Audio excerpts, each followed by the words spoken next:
j'ai eu l'impression de faire un livre assez personnel, c'est-à-dire que c'est moi, c'est autobiographique, c'est mon mec, c'est mon chat, c'est notre enfant, et en même temps, il y a beaucoup de mamans qui m'ont dit qu'elles se reconnaissaient dans ce livre-là.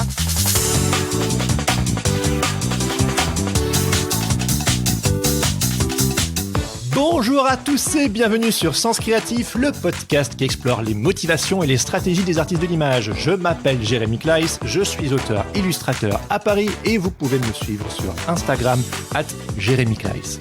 Vous n'êtes pas sans le savoir, la semaine dernière, c'était la fête des mères en France. Et oui, du coup, pour ce nouvel épisode du podcast, je suis heureux de vous présenter ma discussion avec Aurore Petit, illustratrice depuis plus de 14 ans et auteure d'une vingtaine de livres dont le magnifique Une maman, c'est comme une maison. Et ce n'est pas tout, car Aurore est devenue maman pour la deuxième fois durant le confinement. Du coup, on est en plein dans le sujet. On va parler de parentalité, de maternité et de créativité. Aurore nous parle de son parcours, de sa vie avant d'être maman, de son travail de commande pour la presse, la com ou encore l'édition. Et puis, arrivent les enfants. Et là, chamboulement. Aurore découvre une nouvelle vie. Et ça tombe bien puisque dans cet épisode, elle nous raconte en quoi avoir des enfants a changé son regard sur son travail, comment ce nouveau rôle l'a aidé à plus se faire confiance, à s'assumer et à se recentrer sur l'essentiel. Et puis enfin, elle nous parle évidemment de l'élaboration de son livre Une maman, c'est comme une maison, de son processus de création parsemé de doutes et en quoi devenir maman est devenu pour elle un puits d'inspiration sans fin. Pour info, confinement oblige, cette discussion a été enregistrée à distance. C'était la première fois que je menais une interview de cette manière, et vous l'entendrez peut-être, j'ai eu quelques petits soucis techniques. Par moments, le son fait quelques ratés. Bon, heureusement, j'ai réussi à rattraper le coup, mais si par endroits vous entendez un mot un petit peu coupé ou un grésillement, c'est pour ça. Je préférais vous prévenir. On fait de son mieux, hein. Alors, sans plus tarder, je suis heureux de partager avec vous ma discussion avec Aurore Petit. Bonne écoute. Je crois que c'est parti. C'est parti. Aurore, je suis trop content de pouvoir discuter avec toi aujourd'hui. Écoute, j'ai envie de commencer cette interview en te félicitant pour la petite Astrid. Ah, merci, ouais, c'est ça, c'est sûr que je ferais pas grand-chose de mieux. Ouais, elle est née il y a 2 mois.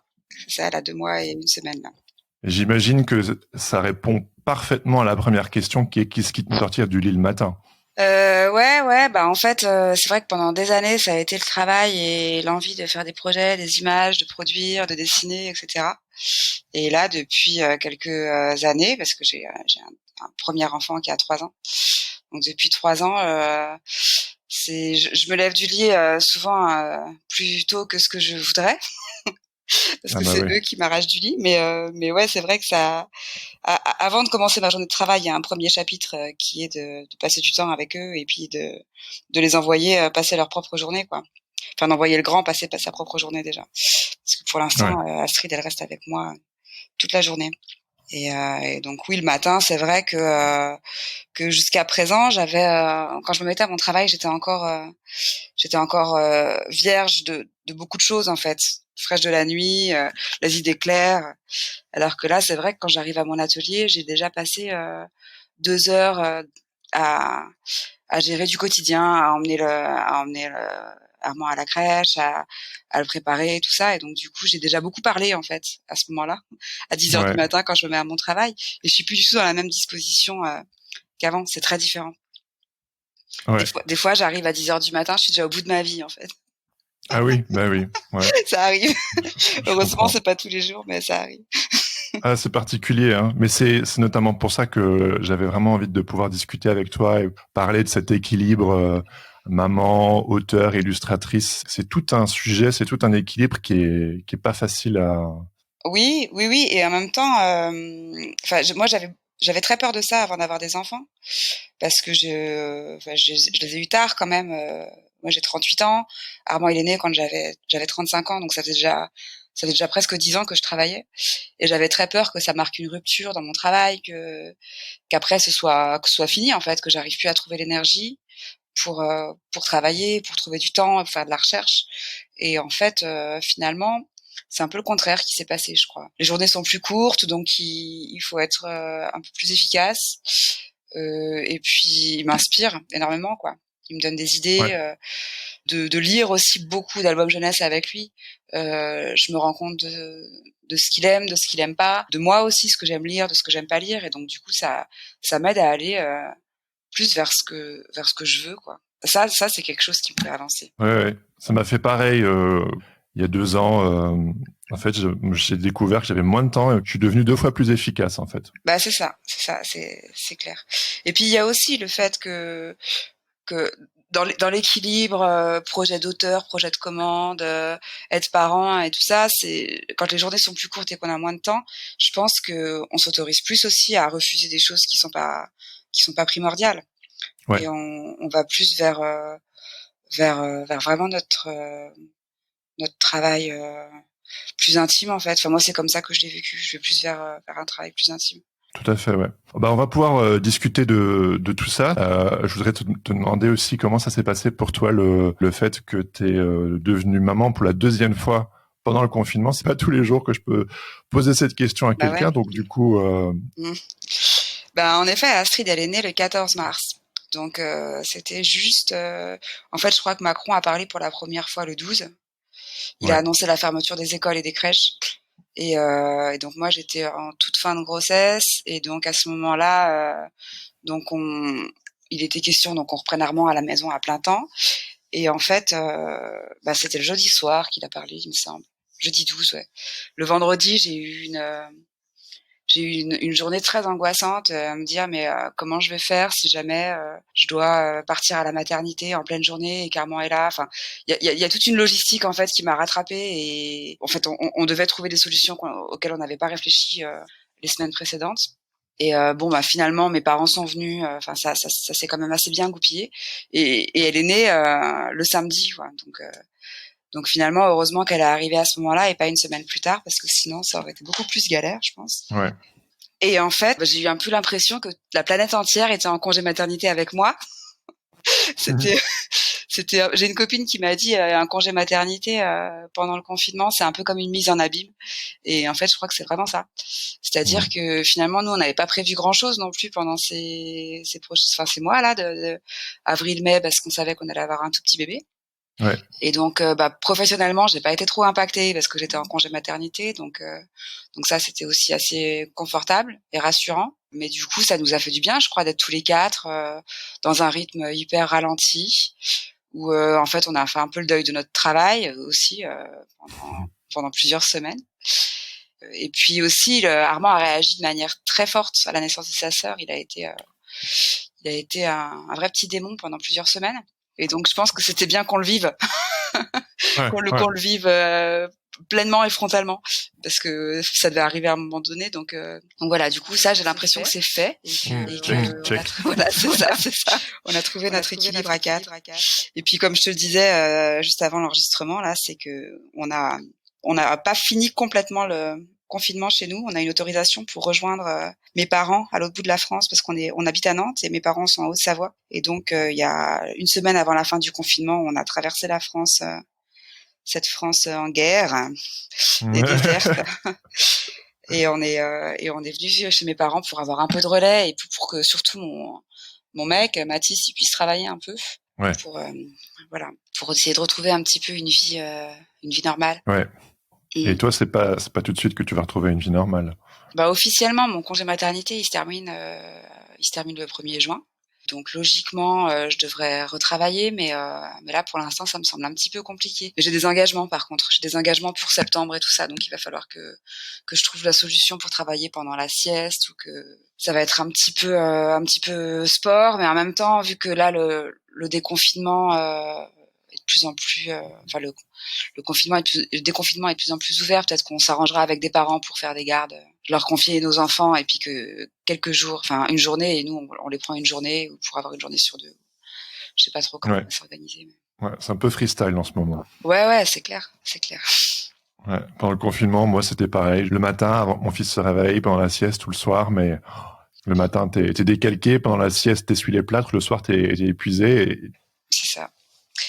Et puis il faut savoir se mettre en mode on/off très rapidement.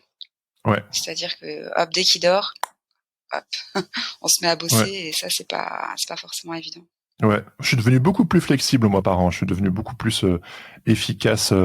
Après, bon, il faut y trouver les bonnes circonstances et j'avoue que le confinement à la maison, c'est pas évident. Mais ouais. Mm-mm. Du coup, est-ce que tu pourrais me raconter un petit peu tu pourrais un peu te présenter ce que tu fais dans la vie et me parler un petit peu de ton arrière-plan. Ok.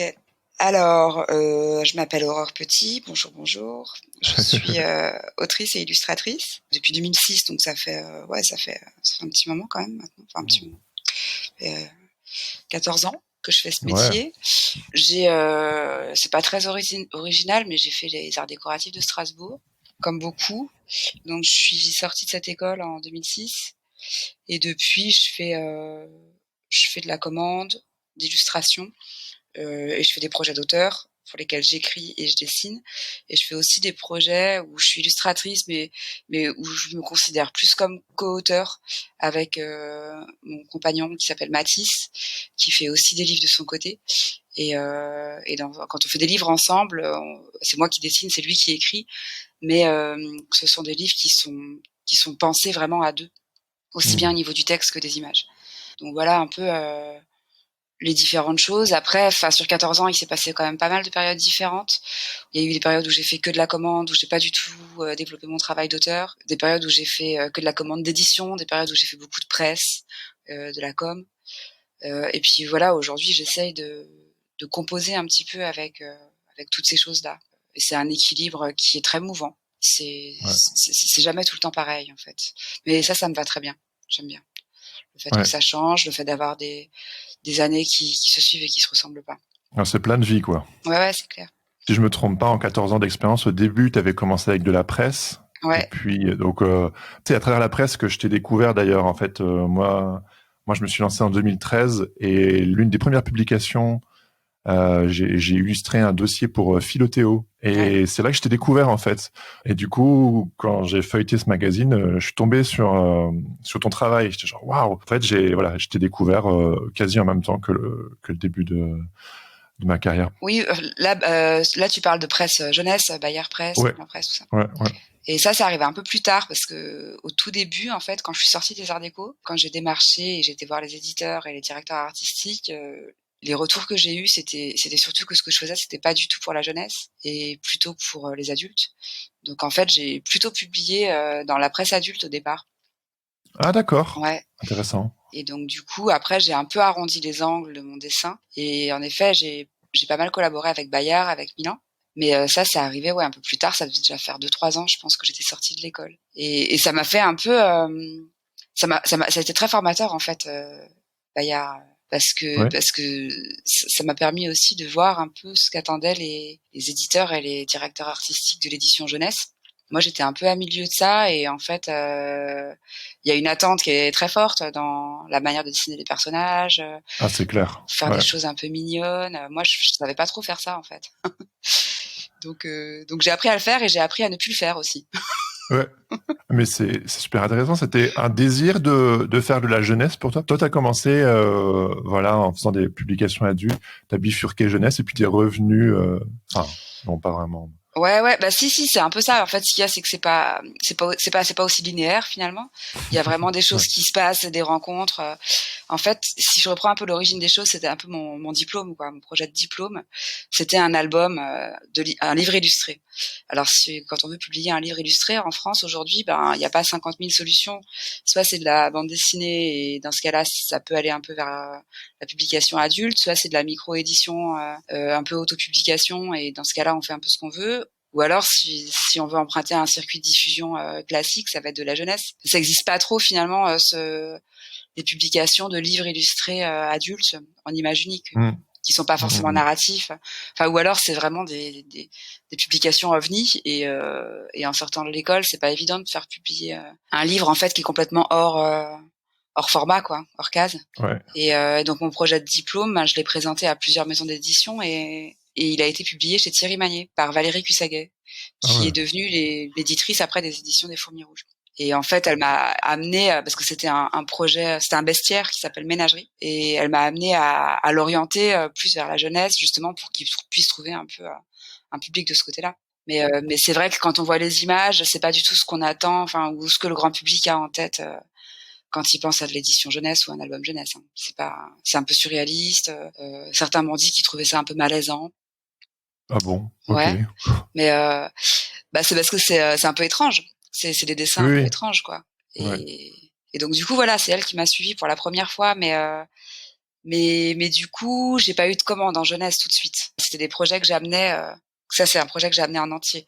Et puis après j'ai fait d'autres livres là-bas chez Thierry Magnier où c'était aussi des projets que j'amenais en entier, qu'ils acceptaient de publier. Mais par contre j'en étais pas encore à avoir des commandes. On me faisait suffisamment confiance pour illustrer un texte ou autre. Ouais, Ça, c'était c'est venu plus entièrement tard. généré par toi, quoi. Ouais, au début, ouais. C'est en 2008 que tu as sorti ton premier livre. Ouais, c'est ça. Et du coup, c'est quelque chose que tu as toujours voulu faire et puis tu t'es dit, bon, je fais la presse, de la com, ou tu as eu un moment où tu t'es dit, non, j'ai vraiment besoin de développer mon travail d'auteur, en fait. En fait, après l'école, donc j'étais à Paris et donc du coup j'ai publié ce projet-là et en fait très vite je suis tombée dans le piège de la commande parce que en vivant à Paris, il fallait vraiment que je gagne des sous et donc du coup non, j'ai fait beaucoup de presse, j'ai fait beaucoup de commandes et j'ai arrêté de développer mes projets d'auteur assez rapidement. Finalement, j'avais pas le temps et puis j'ai un peu perdu confiance en moi aussi par la suite quand on me disait que c'était pas pour enfants ce que je faisais. Donc du coup je pense que je me suis un petit peu perdue en route à un moment donné et donc j'ai fait beaucoup de commandes pendant je dirais 2 ans, quoi. Et puis à un moment donné je me suis dit mais que j'avais pas signé pour ça, quoi. Quand j'ai choisi d'être illustratrice, c'était pas ça. Et puis en plus dans la presse, il y a quelque chose que j'adore dans le fait de dessiner rapidement, de faire une image rapidement et d'avoir son image publiée le lendemain et que le surlendemain elle n'existe plus. Je trouve ça super. Mais il y a aussi un côté qui dure pas et qui est pas que je sentais pas constructif, en fait. C'est qu'au bout de 2 ans, je regardais derrière moi, je me disais mais en fait j'ai fait quoi pendant 2 ans? J'ai fait plein d'images, puis j'ai rien dans les mains, quoi. Ouais. Et donc du coup j'ai demandé une bourse au CNL. Ça devait être en 2012. Ouais, c'est ça, 2012, je pense. J'ai demandé une bourse au CNL pour faire un projet et ça a été du coup j'ai eu suffisamment d'argent pour arrêter les commandes pendant plusieurs mois et ça a été une vraie bouffée d'oxygène et j'ai pu me remettre à faire un livre. Donc ce livre, c'est L'art d'être champion du monde. C'est un livre sur le sport. Je dessinais des sportifs en fait dans des positions un peu absurdes. Et là, en fait, je me suis éclatée, quoi. Je me suis dit, ça y est, je peux me remettre dans ces projets-là. Et en fait, c'est vraiment ça que j'ai envie de faire. Et donc, depuis, je me bats un peu pour ça, quoi. C'est-à-dire que je fais des commandes, finalement, pour me libérer du temps pour faire mes projets. C'est un peu dans cette dynamique-là que je vois les choses. C'est tellement commun et c'est aussi quelque chose que je découvre de plus en plus au fur et à mesure du temps. Les commandes, etc. À un moment donné, tu as juste envie de développer ta voix, t'inscrire sur la durée, comme c'est un peu ce que tu disais. Ouais. Et au final, les commandes sont là pour mettre du pain sur la table et te permettre de faire tes trucs à côté, quoi. C'est ça. Et puis il y a aussi quelque chose dans la commande où je trouve qu'il y a un défi, c'est celui d'arriver à être soi, en fait, dans une commande. Mais c'est pas toujours facile de le relever parce qu'en fait on est malgré tout orienté par le sujet qu'on nous donne, orienté par les demandes en fait des commanditaires. Et donc du coup en fait je trouve que c'est quelque chose qui peut dénaturer aussi notre dessin, quoi. Ouais. Est-ce que tu dirais du coup que, parce que le milieu de l'édition, c'est assez connu, enfin du moins c'est ce que j'entends, c'est que ça paye pas très bien. Et donc du coup, j'ai souvent l'impression que on fait de la pub et de la com pour payer nos factures. C'est quoi ton regard sur cet aspect financier de l'édition? Tu veux dire est-ce que je trouve ça juste qu'on soit mal payé pour faire nos livres? Non, bien sûr. Non, c'était une évidence, mais parce que tu as fait 20 livres, c'est une production énorme et Ouais, c'est super fort en sachant que l'édition, ça paye pas des masses, donc ça veut dire que tu avais un équilibre, une organisation incroyable pour y arriver, quoi. ouais, c'est vrai que avant que je sois représentée par l'agence aussi, il y a c'est qu'il y a aussi à un moment donné, je suis rentrée dans l'agence Patricia Lucas, ce qui m'a permis d'avoir des projets qui étaient beaucoup plus payants. Mais en fait, il y a quand même des années où je faisais de l'édition pour vivre, même si c'était mal payé. Donc ça veut dire faire un livre. Donc là, je parle des livres de commande, hein, je parle pas de mes livres d'auteur. Ça veut dire faire un livre en un mois et demi, quoi. Et ça, c'est sûr que c'est pas très confortable. Mais en même temps, ça a été formateur, hein. Ça a été formateur de devoir dessiner vite, de devoir envoyer des fois 40 images en un mois. C'est c'est aussi des moments où on se dit en fait il faut pas trop se poser de questions et puis dessiner quoi. Dessiner, y aller. Ouais. Et en même temps, c'est vrai que quand je regarde derrière moi et que je vois des livres que j'ai faits, je le vois que je les ai faits trop vite. Je vois que je les ai faits trop vite, que j'ai pas pris assez le temps de prendre du recul sur mes images. Et pour le coup, là, c'est dommage parce que ça reste les livres. Mais en même temps, j'essaye de pas trop avoir de regrets par rapport à ça parce que voilà, c'est comme ça, c'est publié. À ce moment-là, dans la fabrication d'une image, il y a quand même plein de données qui rentrent en compte. Il y a l'énergie qu'on y met, il y a le désir, il y a le temps qu'on a pour le faire. Et Ouais. ça compte en fait. Alors ça compte pas forcément dans le regard des gens qui sont pas dans l'image. Ils le voient pas, hein, c'est sûr, le lecteur lambda le voit pas. Mais Non. mais après, nous, quand on le regarde, Oui, quand on regarde c'est une photographie à un instant T, quoi. Et puis tu peux voir le chemin parcouru en regardant en arrière, quoi. Oui, c'est ça. Mais aujourd'hui, j'ai plus envie de faire de l'édition pour l'argent, quoi. Ça, c'est vraiment quelque chose que j'essaye si je fais un livre ou si on me propose un livre, c'est vraiment parce que j'ai envie de le faire. Et j'essaye de faire en sorte que chaque livre soit des briques, en fait, de quelque chose que je construis sur le long terme. Ce qui n'était pas le cas avant. Avant, je disais oui à tout. Et pour revenir un peu à la position aussi d'être parent et en même temps d'être illustratrice. Ouais, bien sûr. C'est qu'en fait, clairement, prendre des livres de commande qui m'intéressent moyennement, maintenant, c'est non. C'est évident. J'ai beaucoup plus de facilité à dire non. Même si je suis grillée, c'est pas grave, en fait. Tant pis, quoi. J'imagine que devenir parent, ça rajoute aussi un sens supplémentaire et t'as appris à mieux te connaître et donc du coup à savoir ce qui te convient. T'as fait tes gammes, quoi. Tu t'as donné, tu sais ce que enfin. Oui, il y a un côté, il y a un côté comme ça, même si je me sens vraiment au tout début du chemin. Puis c'est encore une fois, c'est mouvant, c'est vivant. Enfin tout ça, c'est ce que je te dis aujourd'hui. Ça se trouve dans 2-3 ans, ce sera différent. Là aujourd'hui, j'ai la chance de pouvoir quand même faire un petit peu ce que je veux, mais ça fait très peu de temps.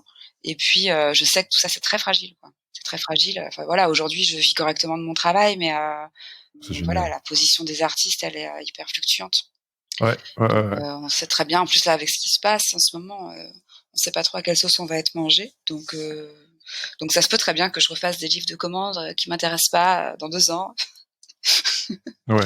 Bon, je te le souhaite pas. Ouais, moi non plus, j'espère pas, mais voilà, il y a rien, absolument rien d'acquis, et c'est ça qui est super dans notre métier aussi. Ouais, c'est sûr. On apprend toujours. Du coup, on peut en venir justement à cette organisation vie de maman, vie professionnelle. C'est un sujet, je crois, qui intéresse beaucoup. Toi, ça fait 14 ans que tu bosses dans ce milieu. Du coup, comment tu t'organises concrètement au jour le jour? Au jour le jour. Alors, on va parler de ma vie d'avant, Astrid, parce que pour l'instant, vu que ça fait que 2 mois que je suis maman niveau 2, pour l'instant, Yes. avec les 2 enfants, c'était juste un congé mat et puis de temps en temps un dessin. Mais quand il y avait Carmen, eh bien, concrètement, voilà, je le pose à la crèche à 9h. Je commence ma journée de travail vers 9h30, 10h, et puis elle se termine à 5h30. Donc c'est court, et donc j'essaye d'être super efficace. Moi, je travaille en atelier, donc à l'extérieur de chez moi. Et en fait, ça c'est assez salvateur en fait de pas être à la maison pour le coup. Je pense que si j'étais à la maison, j'aurais beaucoup plus de mal à travailler. Mais du coup, j'arrive à mon atelier, je me mets dans mes projets, je travaille jusqu'à 13h et je me remets à 14h à travailler jusqu'à 17h. Et après, c'est la troisième demi-journée qui est celle d'aller chercher Armand à la crèche et puis de vivre tout ce que vivent les parents en fait entre 18 et 20h, 18 et 21h, quoi. Mais en fait, ce qui est un peu plus, ce qui a pas mal changé aussi, c'est les salons et les rencontres. En fait, avant, j'allais beaucoup en salon, je faisais beaucoup de rencontres scolaires, donc beaucoup de déplacements partout en France. Et en fait, là, j'en fais beaucoup moins parce qu'en fait, l'équilibre familial à 3, il est là, mais il est aussi un peu fragile. Et en fait, quand il y a un des 2 parents qui s'absente pendant 5 jours, ça met l'autre dans une position un peu pas sympa. Et donc, du coup, on le fait moins. Enfin, aussi bien moi que Mathis, on va beaucoup moins en salon et en rencontre pendant qu'ils sont petits, en fait, pendant que les enfants sont petits, parce qu'en fait, on a envie d'être en famille les week-ends. Bah oui, ouais. Ça, on a envie de les voir, quoi. Moi, j'ai ressenti la même chose quand je suis devenu papa. Même avant qu'ils naissent, je sentais en moi grandir ce besoin de m'occuper de ma tribu. Ouais, c'est ça. Il y a vraiment quelque chose à construire en fait. Ces moments-là de confinement, en fait, c'est un peu des moments de Ouais, confinement quand même. ouais, Hein. ouais. Ils sont nécessaires aussi finalement pour trouver un rythme. Et puis en fait, quand je suis avec mon mec et puis mes enfants, j'ai pas l'impression de passer à côté de quelque chose, quoi. Je suis pas, c'est pas un sacrifice en fait de pas aller en salon, de pas faire de beaucoup de déplacements. Enfin, je sais que ça reviendra et que c'était ma vie d'avant, ce sera aussi certainement ma vie d'après, enfin peut-être, mais voilà, je le vis pas comme un sacrifice, quoi. Après, c'est aussi Ouais. parce que je les ai eus tard, les enfants, et que du coup, j'en ai bien profité avant. Et je suis contente d'avoir eu aussi des enfants quand mon travail il était un petit peu installé. C'est-à-dire, clairement, j'étais pas prête, il y a 6 ou 7 ans, à mettre de côté mon travail pour avoir des enfants. D'accord. C'était sûr, quoi. Puis mon mec non plus, je pense pas. Je pense que c'est arrivé aussi à un moment donné où j'étais suffisamment confiante pour savoir que je pouvais faire une pause et m'y remettre après. Parce qu'il y a 6 ou 7 ans, j'aurais eu vraiment peur, quoi, de décrocher, de pas réussir à m'y remettre, de voir que la Terre continue de tourner, même si je publie plus rien, ça m'aurait tétanisé en fait. Là, je le vis beaucoup plus sereinement. Ça, ça permet aussi de remettre les choses à une autre place, quoi. De remettre le travail aussi, parce que pendant très longtemps, moi, le travail était au premier plan, avant tout. Et maintenant, maintenant, c'est vrai que c'est la famille, quoi. Ça fait un peu, Ouais. c'est famille, travail. Oui, bah c'est un tout, quoi. Ouais. Mais T'as ressenti un déclic. Maintenant, c'est bon. Je suis prête à me lancer dans l'aventure de la maternité. Tu me parlais d'avoir plus confiance en toi, mais est-ce qu'il y a eu autre chose qui... ah bah oui, clairement, il y a eu la rencontre avec le papa. Tiens donc, ouais, bien sûr, on va en parler. Non, mais c'est vrai que c'est super important parce que, en fait, d'être avec un artiste, enfin quelqu'un qui fait le même travail que moi, ça a été hyper rassurant. C'est-à-dire que j'ai vraiment, voilà, je sais que c'est quelqu'un qui comprend ça et qui sait voilà, qui sait ce que c'est que d'avoir un travail qui est aussi, enfin, ce que c'est qu'être passionné et d'avoir un travail qui nourrit, quoi. C'est-à-dire que moi, en même temps, je dis que le travail est passé au second plan, mais si je travaille pas, je suis pas bien, quoi. Je suis malheureuse et j'ai pas d'énergie et j'ai besoin de bosser, en fait. J'ai vraiment besoin de bosser pour avoir un bon équilibre dans ma tête. Et lui, il est pareil. Et en fait, ça, c'est vrai que c'est des traits de caractère qu'on retrouve beaucoup chez les gens qui vivent d'une activité de création, quoi. Parce que ça nourrit. Et en fait, de savoir que lui, il pouvait comprendre ça et qu'on serait dans la même galère tous les deux, dans le même bateau, ça a été révélateur. Ouais. Je me suis dit, c'est bon, avec lui, je peux faire ça. Ouais. Avec d'autres, j'aurais dû toujours me justifier. Bah, c'est ce que j'ai vécu aussi en étant avec des personnes qui étaient pas forcément qui avaient des métiers où en fait quand ils rentraient à la maison, ils fermaient la porte et c'était fini. En fait, c'est quelque chose qu'on doit toujours défendre, quoi. C'est quelque chose qui Ouais. n'est pas forcément compris par tous. Le fait que le travail est rentré à la maison tout le temps, même si je travaille à l'extérieur, en fait, je suis tout le temps plus ou moins en train de bosser. Si je suis à fond dans un projet, le soir, je vais être Bah oui. lunaire. Je vais pas Ouais, réussir à tenir ouais. une conversation Pareil. correctement, je serais pas là, quoi, parce que je serais encore dans mon travail. Et donc ça, c'est Ouais. bien de partager sa vie avec quelqu'un qui le comprend. Ça évite bien des conflits. Ah ouais. Mm. Je veux bien le croire, c'est sûr. Ok. Et donc, du coup, enfin, tu deviens maman et tu te lances dans la création de ton livre Une maman, c'est comme une maison. Mm. Et voilà. Est-ce que tu pourrais m'en parler un tout petit peu? Ouais. Ben, en fait, quand Armand est né, ça m'a complètement transformée. Non, mais j'ai l'impression d'enfoncer des portes ouvertes quand je dis ça, mais c'est horrible. Parce que genre, c'est une platitude et en même temps, c'est tellement fort. Mais oui, c'est clair. Mais c'est vrai que ça m'a complètement chamboulée, quoi, de devenir maman. Ça a été l'expérience la plus forte de toute ma vie. Et en fait, je me suis dit enfin, c'était impossible que ça ne transpire pas sur mon travail. Et en fait, quand Armand est né, dès les premiers jours, en fait, j'avais ce sentiment de me dire, mais en fait, il est pas à moi, quoi. Il est pas à moi. J'ai envie de enfin, c'est le petit être que j'aime le plus au monde tout de suite, alors il te donne absolument rien. Il est là, il est juste là, mais en fait, d'un coup, on découvre ce que c'est qu'un amour inconditionnel. Et ce sentiment de un jour il va partir était très très fort. Il était très fort dès le début. Je l'explique pas, hein. Je me revois penser, mais il est là et c'est super, mais en fait, à partir de maintenant, notre vie ne sera plus qu'une lente séparation et un jour, il va partir. Et c'est beau, hein, cette idée, mais en même temps, c'est super triste. C'était super triste. Et en fait, je pense que c'est ça qui a dessiné la fin de ce livre. Mais avant, enfin, parallèlement à ça, il y a eu aussi toutes ces nouvelles situations qu'on vit quand on devient parent, qui sont un peu absurdes. Par exemple, le premier dessin que j'ai fait d'une maman c'est comme une maison, c'est une maman c'est comme une fontaine. C'est la mère qui est à table en train de donner le sein à son bébé et le papa qui donne à manger à la maman. Et ça c'est clairement des choses qu'on vivait quasiment tous les soirs. Et et puis pareil les scènes de sieste collective, de moments à trois comme ça, c'est des choses qu'on vit tout en sachant que c'est des moments qui sont hyper fugaces et donc le dessin permettait ça de les immortaliser quoi, de les garder, de garder trace. Et en fait, j'ai commencé un peu à dessiner des scènes comme ça. Et puis le texte, par contre, il est venu un peu plus tôt, je pense. Les comparaisons de une maman c'est comme c'est venu un peu pendant ma grossesse, je crois. Une maman c'est comme une maison, bah clairement c'était ça. Bah oui. Une maman c'est comme une piscine, une maman c'était comme un véhicule. À la fin je me sentais vraiment comme ça quoi, j'étais juste un énorme ventre avec des jambes. Mais voilà, ça s'est construit un peu de manière naturelle comme ça en notant des phrases et puis en dessinant des scènes de notre quotidien. Et puis le fond, c'est vraiment une envie d'arrêter le temps et puis d'inscrire tout ça dans un livre et que ça reste comme ça en fait. Ça c'est le côté dramatique de cette envie-là. Ouais.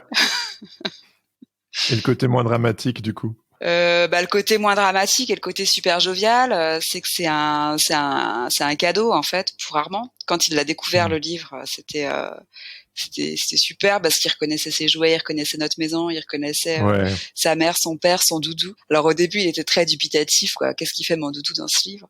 Et parce que quand il est sorti le livre, Armand, il avait 18 mois, quoi. Il était pile poil la cible, en fait. Mais il s'est reconnu plus dans la fin du livre que dans le tout début où il était un tout petit bébé. Et donc ça, c'est vraiment chouette. Puis c'est un livre qui m'a aussi permis de faire plein de choses parce que très vite j'ai eu pas mal de rencontres en librairie et puis de mamans aussi qui m'ont dit qu'ils se reconnaissaient beaucoup dans ce livre-là. Donc ça c'était vraiment chouette de voir que j'ai eu l'impression de faire un livre assez personnel, c'est-à-dire que c'est moi, c'est autobiographique, c'est mon mec, c'est mon chat, c'est notre enfant et en même temps il y a beaucoup de mamans qui m'ont dit qu'elles se reconnaissaient dans ce livre-là. Donc c'est aussi universel un petit peu, donc ça c'est cool quoi, de voir que ça parle à d'autres. Ouais. Bon, c'est une expérience forte. Tu as sorti tes tripes sur le papier et puis au final c'est partagé par tellement de gens quoi. C'est ça, c'est le paradoxe en fait de la parentalité, c'est qu'on a l'impression de vivre un truc unique et c'est la chose la plus banale du monde. C'est un peu ça quoi. Mais là je suis en train d'en faire un deuxième sur la. Ah. Ouais. Une maman, c'est comme un hôtel? Non, ça s'appelle un hôtel, ouais, c'est ça. C'est comme un T3. Non, ça s'appelle Bébé ventre pour l'instant. Peut-être que ça va changer, mais c'est sur le deuxième. D'accord. Enfin, sur ma grossesse, en fait. C'est plus sur l'expérience qu'on a vécue à 3, donc un couple plus un enfant de 3 ans, en fait, dans l'attente d'un deuxième enfant. Ouais. Donc Bébé ventre, c'était comme ça qu'Armand appelait Astrid quand elle était dans mon ventre. Quand on savait pas que c'était une fille ou quoi, il disait c'est Bébé ventre. Et donc là, c'est un peu le même principe, sauf que le texte est peut-être plus assumé. C'est-à-dire que, en fait, pendant très longtemps, je crois que j'ai pas du tout pensé que j'étais capable d'écrire un texte en fait. Et c'est le cas. Je crois que je suis pas capable d'écrire un texte seule. Je suis pas capable d'écrire un texte qui se tient, une aventure ou quoi que ce soit. Je suis pas là-dedans. Et donc du coup, pendant très longtemps, je me suis un peu cachée derrière des formes très fortes, des détournements de style quoi, un peu comme par exemple Maman c'est comme une maison. Voilà, c'est une ritournelle c'est une variation sur une ritournelle. l'art d'être champion du monde, c'est un peu des faux conseils, c'est un détournement du manuel de développement personnel. Et là, en fait, je crois que c'est un texte où il y a pas de, il y a rien de déguisé en fait. Je sais pas, c'est pas très clair ce que je dis. Bah c'est un vrai texte. Il y a C'est pas. direct, quoi. Ouais, c'est ça. C'est juste une histoire. C'est juste une histoire avec des phrases. Il y a pas de rime. Il y a pas de voilà. C'est simple en fait. C'est c'est quelques phrases en vis-à-vis d'une image. Alors c'est toujours quand même beaucoup les images qui me guident pour pouvoir écrire. Mais c'est pas des dialogues, c'est pas sous une forme en fait forte que je décline sur toutes les pages. Parce que jusqu'à présent ça a beaucoup été ça mes livres, c'était la ménagerie c'était des dialogues, tout le temps des dialogues, l'art d'être champion du monde c'était tout le temps des conseils, tous les autres projets où c'était tout le temps des questions, cheval de course c'était des jeux de mots, enfin à chaque fois c'était un exercice de style et là c'est pas le cas. Et qu'est-ce qui t'a poussé à délaisser la figure de style pour quelque chose d'un peu immédiat et assumé? Je crois que je commence un peu à accepter de plus me cacher. Enfin, c'est un peu, voilà, Ouais. il y a peut-être quelque chose de cet ordre-là, quoi. J'ai un peu moins peur, peut-être. J'ai un peu Ouais. moins peur parce qu'en fait, en détournant en détournant quelque chose, c'est une manière d'emprunter une voie. J'emprunte une voie, alors que là, je crois que c'est un peu plus ma voie, peut-être. Mais ça, c'est dur, hein. C'est très dur, je trouve, d'écrire. Je trouve ça hyper difficile, en fait. C'est aussi parce que moi je suis avant tout dessinatrice, je crois. C'est plus les images qui me guident et le texte qui vient dans un second temps. Là, avec le fait d'être sur des livres un peu plus autobiographiques, ce que je trouve plus simple, c'est que je sais à peu près ce que je vais raconter. Alors que quand on invente complètement une fiction, c'est plus dur quoi de savoir ce qu'on va dire. En fait, je trouve ça difficile. T'as un plus grand sentiment d'accomplissement avec l'aspect peut-être autobiographique. Tu parlais au tout début de l'interview de t'inscrire dans le temps à travers l'édition, les livres, etc. Mais là, non seulement ça reste physiquement dans le temps, mais c'est ta propre histoire, quoi. Ouais, je pensais pas du tout que je ferais ça un jour. Je trouve ça super mégalo en fait. C'est vachement mégalo. Je vais raconter ma vie. Mais puis en même temps, je trouve ça plus simple. Ça me vient comme ça en fait. Ça me vient comme ça. Je trouve ça plus simple, plus immédiat. Par contre, je me permets d'inventer quoi. Alors pas trop dans Une maman c'est comme une maison, mais dans le deuxième, là, dans Bébé ventre, il y a des scènes que j'invente qu'on n'a pas vécues. Notamment la scène à la naissance quoi, parce que la naissance en fait, vu que Astrid elle est née en plein confinement, Armand a pas pu venir à la maternité, alors que pendant des mois on lui a parlé de la maternité quoi. Oh là là là là. On lui a dit le bébé il va sortir à la maternité, tu viendras le voir, tout ça, puis il a pas pu vivre ça quoi. Donc le dessin là, le livre il me permet aussi un peu de réparer ça, c'est chouette de le faire exister quoi. Et donc ouais, pour revenir à cette histoire d'autobiographie, je pensais pas du tout que j'allais faire ça. Mais après, je suis pas sûre de le voir complètement comme de l'autobiographie. C'est-à-dire que ça peut évoluer. Je m'autorise complètement à évoluer vers quelque chose qui n'est plus autobiographique et que les personnages m'échappent complètement et qu'ils deviennent complètement autre chose que ce qu'on vit à la maison. Oui, c'est fluide, c'est libre. Ouais, j'ai le droit. Il y a pas de ministère de l'autobiographie qui va me tomber dessus si si je le fais pas. Ouais, c'est sûr. Ah, mais je trouve ça super intéressant tout ce que tu me racontes, le parcours et tout. On voit vraiment au fur et à mesure, voilà, cette confiance qui grandit, le fait de s'assumer. Et je vois là, voilà, que quelque part il y a ce besoin ce désir de simplifier la vie et de plus s'assumer, quoi. Bah ouais, c'est sûr. Il y a vraiment ça. Et il y a aussi, je trouve, dans le fait de devenir parent, c'est pas tant dans le fait de devenir parent, c'est dans le fait de voir ses enfants grandir, une notion de temps qui est complètement différente. C'est-à-dire que les années, elles passent et elles passent super vite. Et en fait, quand Armand est né, je me suis dit, je vais faire des livres pour les bébés, j'ai envie de faire des livres en noir et blanc, sur l'éveil. Et en fait, le temps qu'on le fasse, c'est déjà, notre enfant, il est déjà plus la cible, en fait, parce qu'il a déjà grandi. Et il y a un décalage entre le rythme auquel on peut produire et le rythme auquel les enfants, auquel l'enfant grandit, quoi. Et en fait, là, c'est vrai que de voir un bébé grandir, ça m'a vraiment donné envie de faire des choses pour les tout petits. Et peut-être que en fait, au fur et à mesure qu'ils vont grandir, ça va m'amener à faire des choses pour les plus grands. Je sais pas du tout quoi. Mais en fait, il y a quelque chose qui s'est révélé dans le fait de vraiment me pencher sur le livre de la petite enfance. petite enfance, livre-objet. Là, je vais faire un pop-up qui sort en septembre.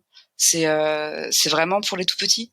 Et en fait, il y a quelque chose de moins narratif aussi dans le livre pour les tout petits que je trouve super intéressant. Mais attends, je crois que j'ai pas du tout répondu à ta question en fait. Non, quelque part, tu creuses un sillon au niveau de la maternité, quoi, carrément. Ouais, bah c'est le fait qui m'inspire, c'est le fait que les enfants que de voir ce dont ils ont besoin, de voir aussi quel livre je cherche pour eux, de me dire bah en fait je peux les faire. À chaque fois ça me donne une idée en fait quand je vois en fait sur chaque étape de la vie on peut de leur évolution on peut faire un livre quoi. Sur le fait d'apprendre à voir, apprendre à toucher, apprendre à goûter, tout ça c'est tellement riche en fait que ça donne envie de voir comment on peut traduire tout ça dans des livres. Mais voilà, pour revenir à ce que je disais au début, c'est qu'en fait, le temps qu'on le fasse, ils sont déjà passés à autre chose, quoi. Donc, donc c'est abyssal en fait, tout ce qu'on peut faire pour eux, quoi. Enfin, pour eux et avec eux. Totalement. Ouais. Alors, ce podcast, il est soutenu par des Patreons. Je leur donne la possibilité de poser des questions en amont pour les personnes que je vais interviewer. Ah bon ? Ouais. Et il y a une personne qui a posé une question. Elle me disait, bon, c'est un peu une métaphore, mais un livre, c'est un peu, c'est comme un accouchement, quoi. Et elle aurait voulu savoir quelle était un peu la part de joie et de pénible dans la création d'un livre. Alors, moi, personnellement, j'ai une extrême excitation quand j'ai l'idée du livre. Au moment où je me dis, je vais faire un livre là-dessus, il est parfait à ce moment-là dans ma tête et je me dis, mais c'est génial, Aurore Petit, tu es absolument génial. Tu as des idées exceptionnelles. Et là, c'est super. C'est un grand moment de joie, je dirais, et d'autosuffisance. Et ensuite vient le moment où je commence à faire mon chemin de fer, à noter des idées, et là tout s'effondre. Cette cathédrale qui était magnifique, en fait, elle devient une montagne de problèmes à résoudre. Et il y a un moment où je suis complètement perdue, où je sais même plus comment je dois dessiner en fait. Je sais plus ce que j'aime, je sais plus ce que je dois faire, je sais plus. Gros doute. Gros doute, ouais. Et donc ce moment-là, c'est de la souffrance. C'est ce moment-là où je rentre à la maison et que je peux plus parler, que je suis complètement enfermée dans ma tête et que j'arrive plus à tenir une conversation. Et en fait, ce moment-là, je pensais qu'au fil des années, il allait s'estomper, et en fait, non. Et donc, du coup, je dirais que ça, c'est le moment le plus douloureux. Et après, dans le fait de faire les images, quand le livre est calé, c'est-à-dire au moment des crayonnés, quand tout a été validé par l'éditeur, le nombre de pages, le format, tout ça. Là, il y a un moment où en fait, il y a je pense une sensation d'accomplissement quand même, parce qu'il y a plus grand chose à inventer au niveau du fond, mais il y a tout un travail sur la forme en fait qui devient passionnant, quoi. Ça va être plus affiner les cadrages, choisir quel outil, choisir les couleurs. Et là c'est pareil, j'ai souvent un moment où je dois tout réinterroger, quoi. C'est-à-dire que il y a plein de fois où je me dis tiens, je vais faire un livre au crayon de couleur, je vais faire un livre au pinceau, et j'essaye, et en fait je finis par éliminer tous les outils pour retrouver la plume et rechoisir la plume. Et en fait ce chemin-là, je l'ai fait plein de fois. Et à chaque fois je me dis la prochaine fois ça sert à rien d'essayer, en fait tu vas directement prendre ta plume et tu commences à dessiner. Et en fait non, je crois que j'ai besoin de repasser par toutes ces étapes-là d'élimination. Et de rechoisir mon outil. Et en fait, ça, c'est ce chemin-là, pareil, il est un petit peu, il est parsemé de doutes. Et puis du coup, il est un petit peu douloureux. Mais voilà, tout ça, c'est un peu cyclique, quoi. C'est des up and down tout le temps. Et puis après, le moment où je pense que le moment où ça, on partage tout ça, quoi, le moment où on envoie nos fichiers et que c'est fini, il y a un grand moment de, en fait, non, je vais tout recommencer. C'est pas du tout ça que je devais faire. Et normalement, là, le rôle Valérie Cusaguet, donc mon éditrice, elle remplit bien son rôle de me dire, écoute, Aurore, maintenant ça suffit, tu ravales tes doutes, et puis ton livre, il est comme ça. C'est super. Ouais. Et il va être comme ça, voilà. Et puis après, il y a ce moment là où on reçoit notre livre, et qui est fini. Ah ouais.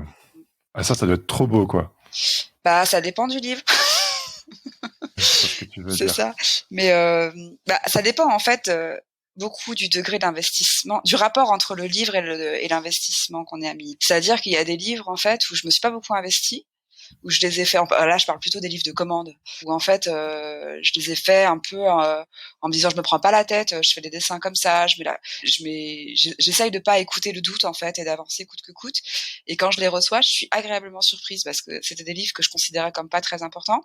Et en fait, quand je les vois, je me dis, mais en fait, c'est mieux que ce que j'imaginais, parce qu'il y a une belle fab, parce que l'éditeur a super bien fait son travail, parce qu'en fait, il y a une belle maquette, et que finalement, c'est un chouette objet. Et au contraire, il y a des livres où en fait, je me suis beaucoup investie, et en fait, quand je les reçois, je me dis, il est plus petit que ce que j'imaginais, il est moins épais que ce que j'imaginais, parce qu'en fait, le travail, il est supérieur à l'objet final. Je sais pas si ça se comprend là ce que je dis. Si, totalement. Moi, j'ai fait 4 livres de commande, et sur les 4, il y en a vraiment un dont j'étais fier. C'est vrai qu'il y a toujours cet instant de surprise.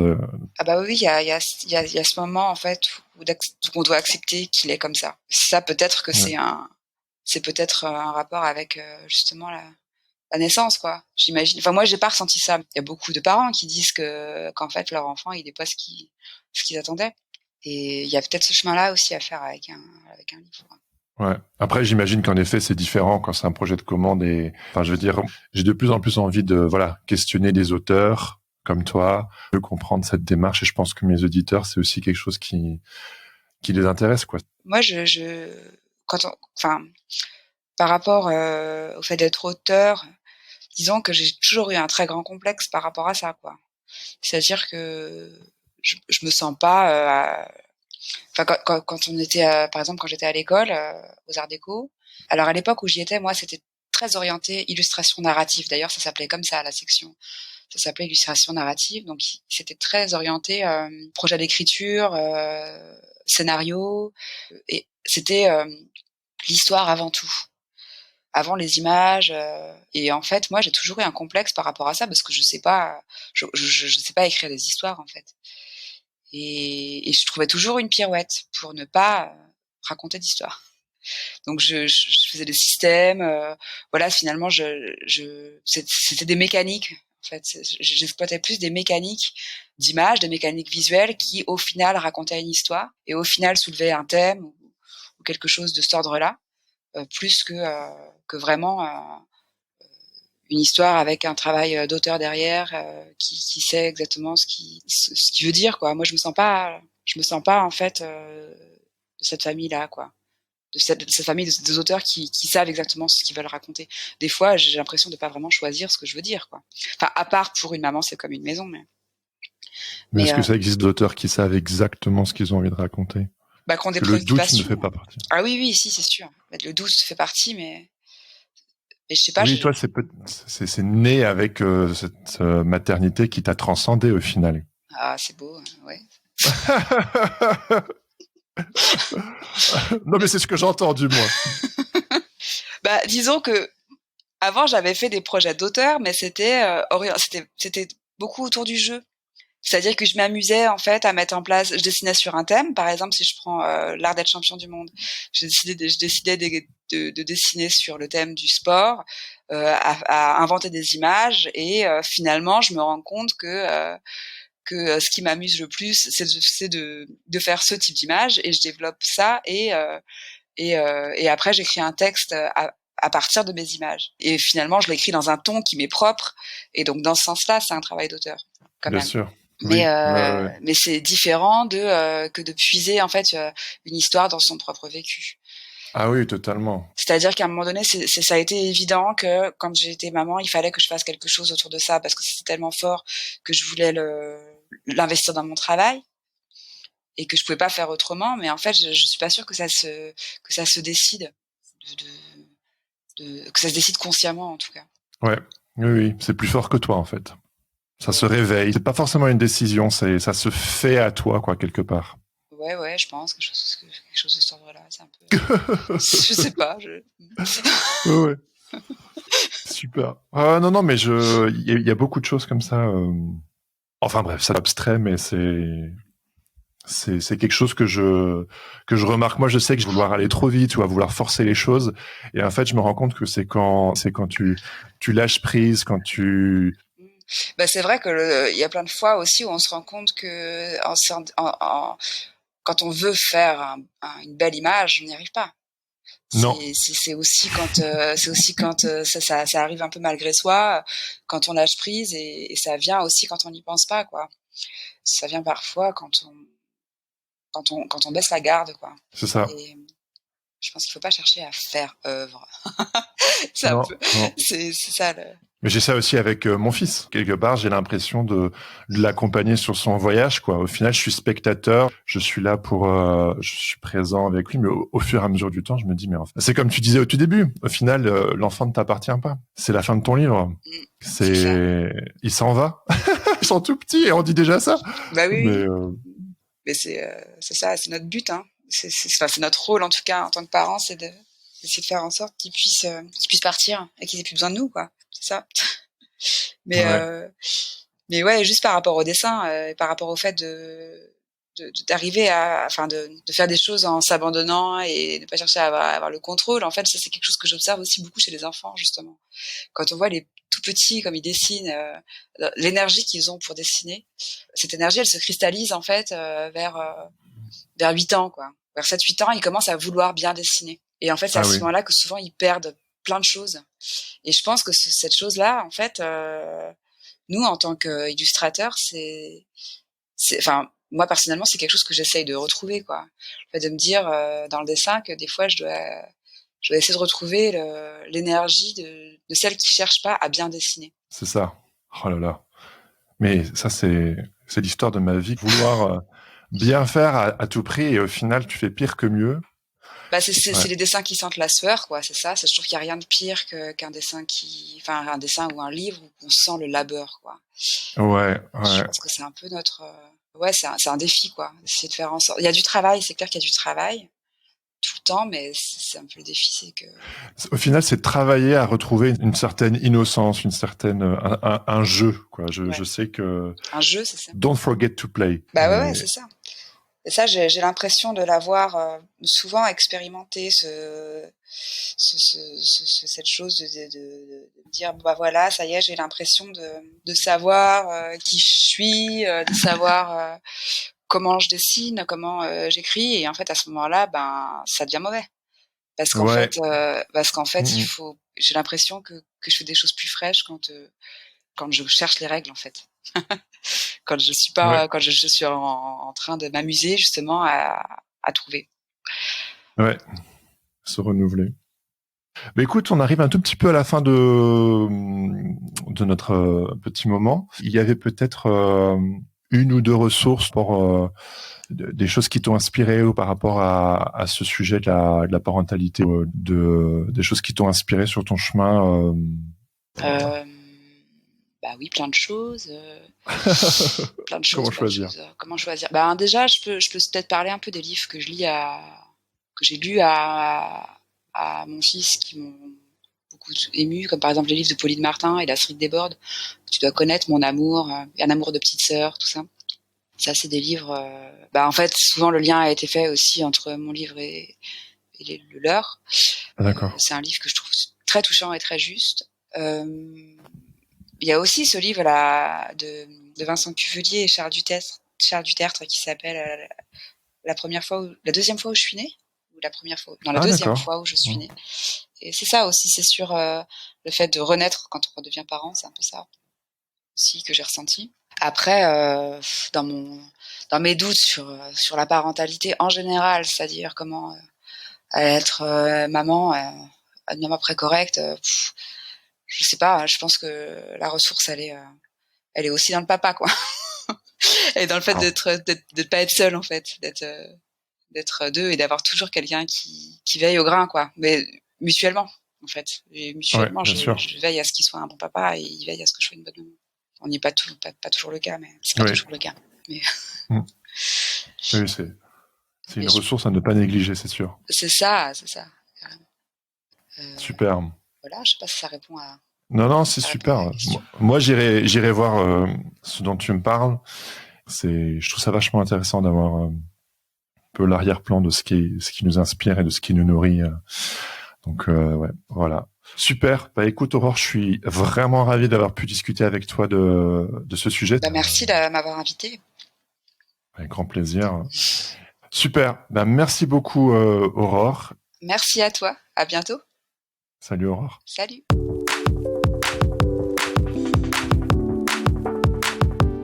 C'était ma discussion avec Aurore Petit.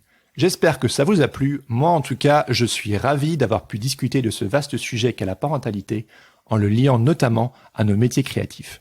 Encore une fois, merci à Aurore pour son temps. Entre les biberons et les couches, j'ai fort apprécié ce petit moment. Si cette discussion vous a plu, je vous invite à le dire à Aurore Petit en la suivant sur les réseaux sociaux et procurez-vous son magnifique livre « Une maman, c'est comme une maison », un récit personnel mais ô combien universel qui raconte non seulement la naissance de son fils, mais aussi sa propre naissance en tant que maman. Si vous ne voulez plus jamais louper un épisode de Sens Créatif, je vous invite à vous abonner sur vos applications de podcast et à me suivre sur les réseaux sociaux. D'ailleurs, j'en profite pour vous inviter à suivre le compte Instagram dédié au podcast @senscreatif. Et puis, vous pouvez également vous abonner à ma newsletter afin de recevoir toutes les 2 semaines, en plus des liens et des notes de chaque épisode, une recommandation pour vous accompagner dans votre vie d'artiste freelance. Un grand merci à tous ceux qui partagent le podcast autour d'eux. Il n'y a pas meilleur ambassadeur que vous. Merci aussi à tous ceux qui ont pris quelques minutes afin de me laisser quelques étoiles et un commentaire sur Apple Podcast. À l'image de Solène Jolivet qui écrit « Un super podcast, humble, joyeux, enrichissant avec des intervenants qu'on a envie de rencontrer. Merci pour ces partages d'expériences qui apportent des éléments de réponse aux professionnels de l'image, mais aussi aux créatifs en général. Solène, c'est moi qui te remercie. » Et pour finir, si d'épisode en épisode ce podcast vous encourage et vous inspire, je vous invite à devenir membre du club Sens Créatif en soutenant financièrement le podcast sur Patreon. Les contributions démarrent à 2 € par épisode et votre aide me permet de développer ce projet afin de toujours plus vous offrir un contenu de qualité. Me soutenir sur Patreon, en plus de soutenir un projet qui vous tient à cœur, c'est aussi un moyen d'avoir accès aux coulisses du podcast, des infos en avant-première, l'occasion de poser des questions pour des invités à venir et bien plus encore. Pour en savoir plus, visitez patreon.com/senscreatifpodcast. Les liens ainsi que toutes les références sont à retrouver dans les notes de cet épisode. Je termine en remerciant mon ami Adrien Guy pour la musique de ce podcast. Allez jeter un œil sur ses réseaux sociaux @AdrienGuyMusique ou écouter ses morceaux sur sa page SoundCloud. Sur ce, je ne vous donne pas rendez-vous dans 2 semaines, mais bien la semaine prochaine pour un nouvel épisode.